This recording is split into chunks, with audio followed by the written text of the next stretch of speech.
ગુજરાતમાં સરકાર જેવું કંઈ વધ્યું છે કે હવે આખું ગુજરાત ખાનગી કંપનીઓ જ ચલાવવાની છે।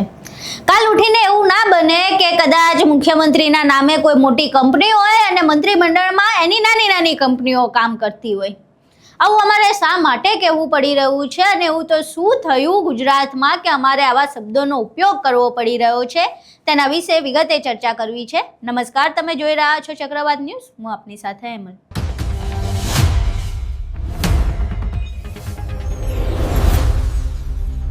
ગુજરાતમાં ખેડૂતો એક બાજુ ખાનગી વીજ કંપનીઓના વીજ પોલની સમસ્યાથી હેરાન થઈ રહ્યા છે। ખેડૂતનું પોતાનું માલિકીનું ખેતર, પરંતુ તેની મંજૂરી વગર તેના ખેતરમાં જબરદસ્તી ખાનગી વીજ કંપનીઓ વીજ પોલ નાખી રહી છે અને જ્યારે ખેડૂતો તેનો વિરોધ કરે છે તો પોલીસને હાથા બનાવીને તેમના ઉપર અત્યાચાર ગુજારવામાં આવે છે। હવે ખેડૂતના જે દ્રશ્યો આપણે જોઈ રહ્યા છીએ, બની શકે છે કે ટૂંક સમયમાં આ દ્રશ્યો ખેતરમાંથી નહીં પરંતુ રણમાંથી સામે આવતા હોય અને ત્યાં ખેડૂતની બદલે હોય અગરિયાઓ। શા માટે અમે આવું કહી રહ્યા છીએ? તો જે પ્રકારની નીતિ ખેડૂતો સાથે અપનાવવામાં આવી રહી છે, એ જ પ્રકારની નીતિ હવે અગરિયાઓ ઉપર પણ અજમાવવામાં આવી રહી છે। ખેડૂતની જમીન જે રીતે તેમની મંજૂરી વગર સોંપી દેવામાં આવી રહી છે ખાનગી વીજ કંપનીઓને વીજ પોલ નાખવા માટે, એવું જ કંઈક કચ્છના ખારાગોડા રણમાં પણ થયું છે।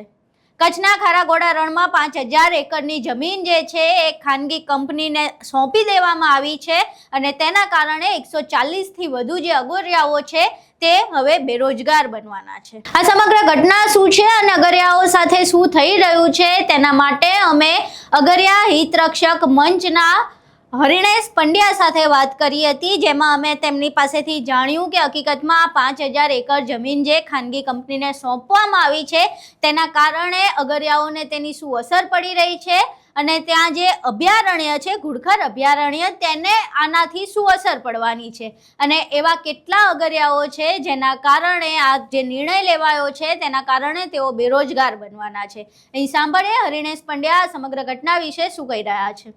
હવે કચ્છના નાના રણમાં જે હિન્દુસ્તાન સોલ્ટ લિમિટેડ કંપની દ્વારા 5000 એકર જમીન ખાનગી કંપનીના ભાડાપટ્ટે આપવામાં આવી છે, એમાં ખેડૂત આ જે અગરિયાઓ છે એમને તકલીફ પડી રહી છે, તો એ આખી ઘટના શું છે એના વિશે જાણવું હતું મારે। બેન, હિન્દુસ્તાન સોલ્ટ લિમિટેડ એ જૂની બ્રિટિશ કંપની હતી, પ્રિચાર્ડ સોલ્ટ કરીને, અને આઝાદી પછી એ ગવર્મેન્ટ ઓફ ઇન્ડિયાએ હિન્દુસ્તાન સોલ્ટ લિમિટેડ તરીકે કંપની બનાવી અને ભારત સરકારના ઉદ્યોગ મંત્રાલયના તાબામાં આવે। હવે એની પાસે રણમાં મીઠું પકવવાની 23000 એકર જમીન એ પહેલાથી એમની પાસે છે, પ્રી ઇન્ડિપેન્ડન્સ ટાઈમથી, આઝાદી પહેલાથી। પણ છેલ્લા 30-35 વર્ષમાં એણે એક ગાંગડો મીઠાનો ત્યાં પકવ્યો નથી, એમણે પોતે, કંપનીએ। અત્યારે ખારાગોડામાં એનો બ્રોમિન પ્લાન્ટ છે, એટલે મીઠું પાકી ગયા પછી જે પાણી બચે, રેચનું પાણી કહે છે એને, અને એને પ્રોસેસ કરીને એમાંથી બ્રોમિન અને બીજા કેમિકલ બનાવવાનું જે સૌથી હાઈલી પ્રોફિટેબલ બિઝનેસ છે, એ પ્લાન્ટ એમનો છે। એ પણ એ પોતે નથી ચલાવતા, પણ એમણે બીજા કોઈને આઉટસોર્સિંગથી આપી દીધેલો છે। હવે આ રણની જે 23000 એકર જમીન છે એમાંથી એમણે ટેન્ડર બહાર પાડી અને પીપીપી મોડ ઉપર ગ્રીન એનર્જી માટે, એટલે સોલર પાર્ક બનાવવા માટે કોઈકને 5000 એકર જમીન આપી છે।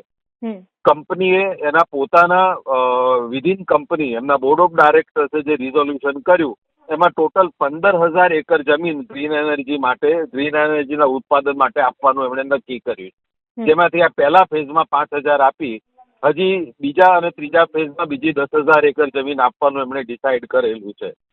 હવે વસ્તુ એ છે કે આ રણની જે જમીન છે એ હિન્દુસ્તાન સોલ્ટ પાસે મીઠું પકવવા માટે છે, એનર્જી પાર્ક માટે નથી, ઓરિજિનલ એનો પર્પઝ, હેતુ। આ એક વસ્તુ થઈ। બીજી વસ્તુ એ છે કે આ ઘુડખર અભયારણ્ય છે આખું, અને ઘુડખરની સંખ્યા જયારે અભયારણ્ય બન્યું એ વખતે 300 હતી, આજે 8000 ઘુડખર છે। એટલે ઘુડખરની સંખ્યા દિવસે દિવસે વધવાની છે, એટલે એને વધારે જગ્યાની પણ જરૂર પડે। એટલે જો હિન્દુસ્તાન સોલ્ટ જો આ મીઠું ના પકવવાનું હોય તો આ જમીન ફોરેસ્ટ ડિપાર્ટમેન્ટના હાથમાં આપી દેવી જોઈએ, અને જો મીઠું પકાવવા માટે આપવી હોય તો તેના પરંપરાગત અગરિયાઓને આપવી જોઈએ એમણે। જે સોલર પાર્ક માટે જે એમણે જમીન આપી છે, આ કાયદેસર રીતે પણ એ વ્યાજબી વાત નથી અને એ ગેરકાયદેસર છે, કોઈ ચેલેન્જ કરે તો આખું રદ થઈ શકે, અને સરકારે આ રીતે ન કરવું જોઈએ અને જે કંઈ કરારો કર્યા હોય એમણે કેન્સલ કરી અને મૂળ હેતુ માટે જ એ જમીન મીઠા ઉત્પાદન માટે વાપરવી જોઈએ। હવે આ જે નિર્ણય લેવાયો છે 5,000 એકર જે જમીન અત્યારે ફાળવી છે ને હજુ આગળ પણ ફાળવવાની છે, જે પ્રમાણે તમે વાત કરીએ, એનાથી અગરિયાઓને સીધું શું નુકસાન થશે? બેન, આ જે જમીન છે, આ જમીનમાં એક જમાનામાં હિન્દુસ્તાન સોલ્ટ પોતે જમીન પકવતું હતું અગરિયાઓને રાખીને. એ પછીના ફેઝમાં એમણે પોતે પકાવવાનું બંધ કર્યું તો લગભગ 150-200 જેટલા અગરિયાઓને જમીનમાં મીઠું પકવવાની મંજૂરી આપતા હતા. અને શરત એટલી હતી કે એનું ભાડું નહીં લે, પણ મીઠું પકવે તો એ મીઠું અગરિયાનું, મીઠું પકવ્યા પછીનું જે પાણી બચે, રેચનું પાણી, બ્રોમિન માટેનું રો મટીરિયલ, એ એમણે હિન્દુસ્તાન સોલ્ટને આપી દેવાનું થાય.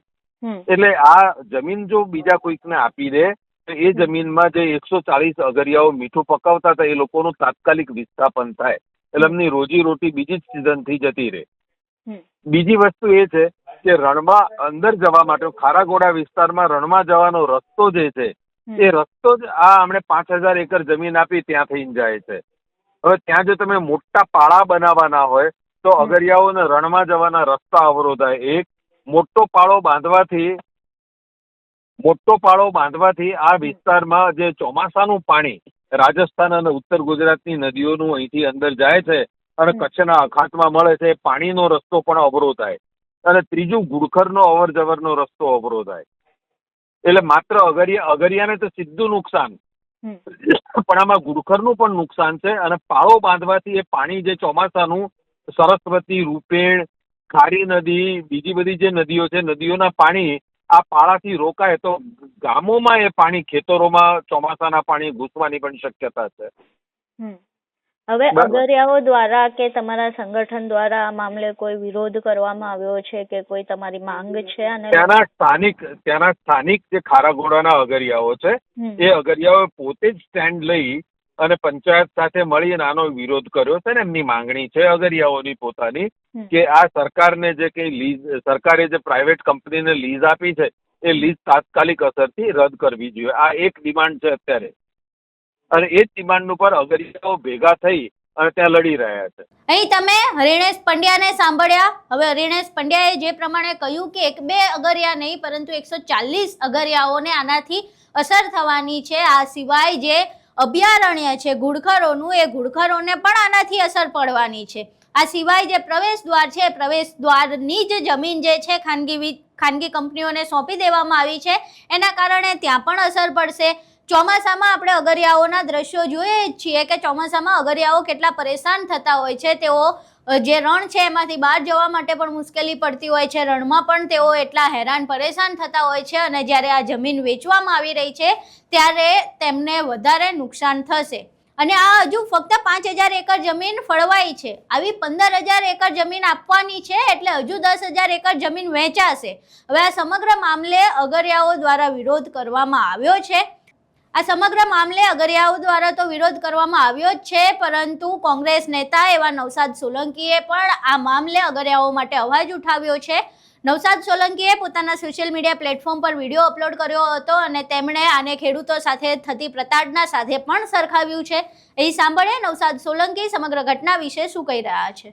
ભારતીય જનતા પાર્ટીના શાસનની અંદર એક બાજુ ગુજરાતના ખેડૂતો પરેશાન છે, ગુજરાતના ખેડૂતોના ખેતર અત્યારે ઉજાડવામાં આવી રહ્યા છે એમના મિત્રો માટે, ખાસ કરીને અદાણી સાહેબ માટે, અંબાણી સાહેબ માટે, બીજા બધા એમના ઉદ્યોગો માટે મસ્ત મોટા વિશાળકાય મહાકાય થાંભલાઓ નાખીને એમના ખેતરો ઉજાડવામાં આવી છે. બીજી તરફ હવે આ લોકોની નજર એ કચ્છના નાના રણ આપણું જે છે એની અંદર પડી છે, LRKની અંદર, જે ખારાગોડા અને આસપાસનો આખો સમગ્ર વિસ્તાર છે અમારા દસાડા તાલુકાની અંદર. તાલુકાની અંદર જે ખારાગોડા ગામ છે ત્યાં હિન્દુસ્તાન સોલ્ટ, જે ભારત સરકારનો એક ઉપક્રમ છે, જે વર્ષોથી ત્યાં આઝાદી પહેલાંથી ત્યાં સ્થપાયેલું છે અને છેલ્લા ઘણા વર્ષોથી આ એકમ એ એમને પડ્યું છે. હવે એની નજર માનનીય મોદી સાહેબના મિત્રોની પડી લાગે છે એવું લાગી રહ્યું છે, કારણ કે હાલ ત્યાં આ આખું એકમ છે જે હિન્દુસ્તાન સોલ્ટ અને એની 5,000 એકરની જગ્યા આ બધું જ કોન્ટ્રાક્ટ ઉપર આપી દેવામાં આવ્યું છે. ગાંધીધામની એક કંપની છે પદ્મનાભ બાયોકેમ કરીને, પદ્મનાભ બ્રોકેમ કરીને કંપની છે, લગભગ એના માલિક કોઈ IHG ગ્રુપ છે. એને આખું આ 5,000 એકર જમીન અને આખો હિન્દુસ્તાન સોલ્ટનો પ્લાન્ટ એ કોન્ટ્રાક્ટ ઉપર આપી દેવામાં આવ્યો છે 58 મહિનાના, એટલે કે લગભગ ઓલમોસ્ટ 5 વર્ષ માટે. 5 વર્ષ માટે આખે નાખે બધી જમીન આપી દેવામાં આવી છે, અને એ પણ માત્ર જે કાંઈ એ લોકો પ્રોડક્શન કરશે એ પ્રોડક્શનના માત્ર 3.25% કમિશન લઈ અને આ બધું જ કોકના ચરણોમાં ધરી દેવામાં આવ્યું છે. અને એના કારણે જે ખારાગોડા રણ વિસ્તારની અંદર જે સદીઓથી અગરિયાઓ જે કામ કરી રહ્યા છે એ અગરિયાઓને જવા આવવાનો રસ્તો પણ બંધ થઈ જાય છે, અને ચારે બાજુ વીસમાં લઈ અને એમના પ્રોડક્શન ઉપર એમનું જે અત્યારે એ લોકો જે પોતાની રોજીરોટી કમાઈ રહ્યા છે એના ઉપર તરાપ મારવામાં આવી છે. આમ તો જ્યારથી વિધાનસભામાં હતો ત્યાં સુધી તો આમનું રક્ષણ કરવામાં મેં કોઈ કસર છોડી નથી, પરંતુ આ 15મી વિધાનસભાથી આ લોકોની કઠણાઈ ચાલુ થઈ છે, અને દરેક સિઝનની અંદર આ લોકોને ભારતીય જનતા પાર્ટીના આગેવાનો પાસે હાથ પગ જોડવા જવું પડે છે. અને આજે પણ સેંકડોની સંખ્યાની અંદર અગરિયાઓ આગેવાનો બધા રણની અંદર એ આ પ્રાઇવેટ કંપનીનું કામ બંધ કરાવવા માટે મથી રહ્યા છે, આંદોલન કરી રહ્યા છે. એની સામે જેમ કાયમ જોવામાં આવે છે એ પ્રમાણે સેંકડોની સંખ્યામાં પોલીસ ફોર્સ ઉતારી દેવામાં આવી છે, અને આ બધા જ લોકોને ફરીથી ધરપકડ કરીને લઈ જવામાં નહીં આવે તો પણ કંઈ શંકા નથી.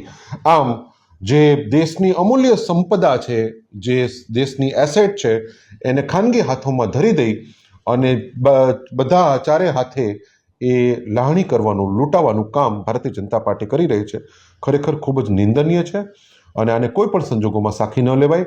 આ રણની ઉઘાડી લૂંટ અને અગરિયાઓના પેટ ઉપર મોટી લાત છે. અહીં તમે નવસાદ સોલંકીને સાંભળ્યા. હવે નવસાદ સોલંકી પહેલા ખેડૂતો માટે પણ અવાજ ઉઠાવતા હતા, અને હવે તેમણે અગરિયાઓ માટે પણ અવાજ ઉઠાવવાનું શરૂ કર્યું છે. જો કે આ સમગ્ર ઘટનાને લઈને ગુજરાતમાં વધી રહેલા ખાનગીકરણ પર પણ પ્રશ્નો ઊભા થઈ રહ્યા છે, કારણ કે જેટલું ખાનગીકરણ થશે એટલું આપણી પાસે સવાલ પૂછવાના અધિકાર વયા જશે. જો આ બધી જ વસ્તુઓ સરકાર પાસે હોય તો તેમાં કોઈ પણ ખામી હોય, કોઈ તકલીફ હોય તો આપણે સરકાર પાસે જવાબ માંગી શકીએ, જવાબદેહી માંગી શકીએ. ખાનગી કંપની પાસે આપણે એ નહીં માંગી શકીએ. અને જે ખાનગી કંપનીઓ દ્વારા આ બધું કરવામાં આવી રહ્યું છે, તો વીજપોલથી નુકસાન ન ફક્ત ખેડૂતોને છે, પરંતુ ત્યાં કામ કરતા જે મજૂરો છે, જે ખેત મજૂરો છે, તેમને પણ નુકસાન થઈ રહ્યું છે. અગરિયાઓની જે જમીન સોંપવામાં આવી છે, તો ન ફક્ત 140 અગરિયાઓ, પરંતુ જે પ્રમાણે વાત કરવામાં આવી એ પ્રમાણે જે ઘુડખર અભયારણ્ય છે, તો એ ઘુડખરોને પણ તકલીફ પડવાની છે. એટલે જે પ્રમાણેનું ખાનગીકરણ વધી રહ્યું છે, જે પ્રમાણે ખાનગી કંપનીઓને બધું સોંપવામાં આવી રહ્યું છે, તેને લઈને પ્રશ્નો ઊભા થઈ રહ્યા છે. આ સિવાય સોંપવામાં તો આવે છે, પરંતુ જ્યારે તેનો વિરોધ થાય છે અને પોલીસને હાથો બનાવીને જે સામાન્ય લોકોને હેરાન કરવામાં આવી રહ્યા છે, તેને લઈને પણ પ્રશ્નો ઊભા થઈ રહ્યા છે. જોકે આ આખી ઘટના જે સામે આવી છે, ખેડૂતોની વીજપોલની સમસ્યા હોય કે અગરિયાઓની 5000 એકરની જે જમીન છે એ ખાનગી કંપનીને સોંપવાની બાબતોએ, આ તમામ બાબતો વિશે તમારું શું માનવું છે? જે પ્રમાણે ખાનગીકરણ વધી રહ્યું છે તેના વિશે તમારું શું માનવું છે? તમારા મંતવ્યો અમને કોમેન્ટ બોક્સમાં જરૂર જણાવજો. વિડીયો પસંદ આવ્યો હોય તો વિડીયોને લાઇક કરજો, શેર કરજો, અને અમારી ચેનલને સબસ્ક્રાઇબ કરવાનું ભૂલશો નહીં. નમસ્કાર.